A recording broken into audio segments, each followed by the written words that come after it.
Baik, Bismillahirrahmanirrahim. Assalamualaikum warahmatullahi wabarakatuh. Halo semuanya, perkenalkan nama saya Muhammad Anas Fauzi, mahasiswa jurusan manajemen FEB Unila, Universitas Lampung, dengan NPM 20110111085. Pada kesempatan kali ini, saya akan menjelaskan ringkasan dari buku Organization Theory and Design edisi ke-10, karya Richard Caldas.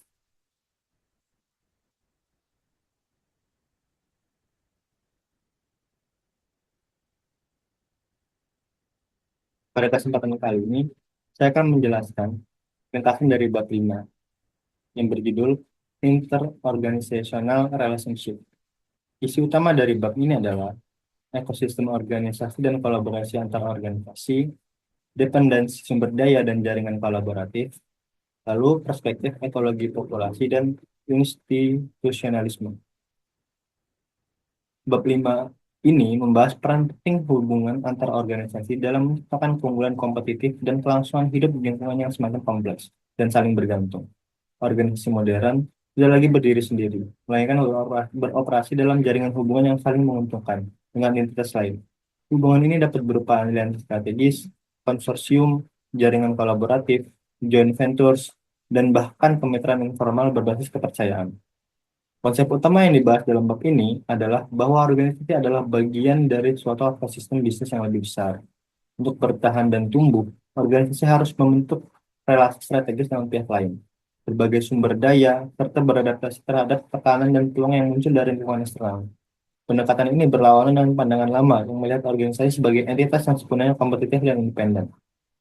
Empat pendekatan teori yang dijelaskan oleh Duff dalam konteks hubungan antar organisasi meliputi Dependence Theory atau RDT, yang menekankan bahwa organisasi bergantung pada sumber daya dari lingkungan eksternal yang tidak sepenuhnya dapat mereka kendalikan. Untuk mengurangi ketergantungan ini, organisasi dapat mengembangkan strategi seperti akuisisi, merger, aliansi, atau lobbying.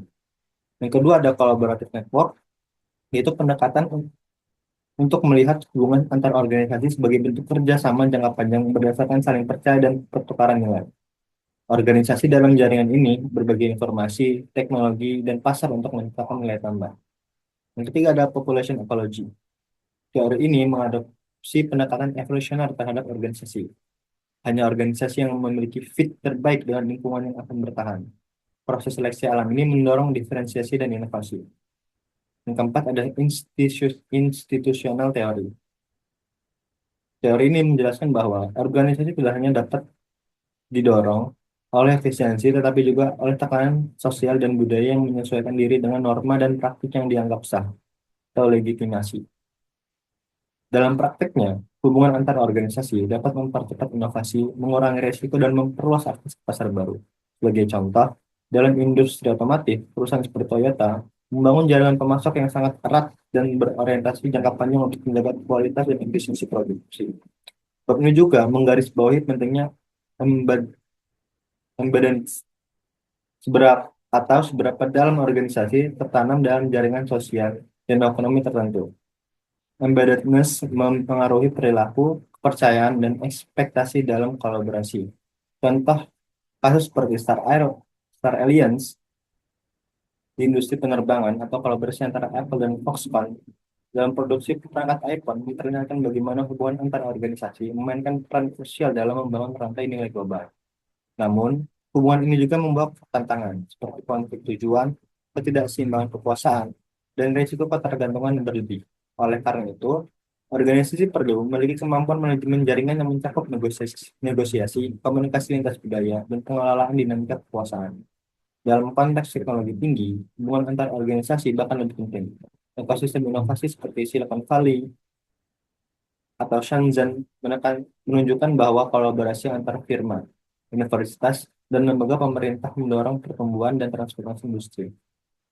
Kesimpulan dari bab ini adalah bahwa dalam era globalisasi dan teknologi digital, keberhasilan organisasi tidak hanya bergantung pada kapabilitas internal, tapi juga pada kemampuan menjalin dan mengelola hubungan eksternal. Pemerintahan strategis yang dikelola dengan baik dapat menjadi sumber keunggulan kompetitif yang berkelanjutan.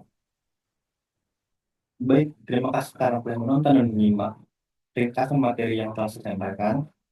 Jika ada salah kata, saya mohon maaf. Pada Allah saya mohon ampun. Jika ada kritik dan saran, bisa terus di kolom komentar. Saya akhiri. Wassalamualaikum warahmatullahi wabarakatuh.